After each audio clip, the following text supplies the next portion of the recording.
Hi guys! Share ko lang sa inyo ang mga tanim kong gulay dito sa munting garden namin. Gulay.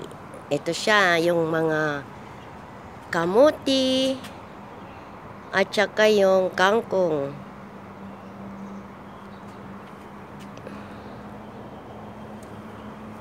Yan. Taas, oh. Marami sa taas kasi hindi ko na tinanggal. Ang inaalis ko lang yung mga tuyo para mapalitan ng bagong talbos. At saka ito naman ngayon yung mga bagong tanim ko. Yung galing ng Pinas na alamingko, palang, pichay. Mayroon din akong sitaw. Pero yung talong, hindi ko alam kung mabubuhay yan. Hirap palang mag-ano ng talong. Ito pa.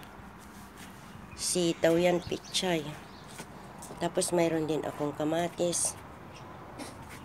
Yan mga tanim ko. Ito oh. Bagong tanim kong pichay.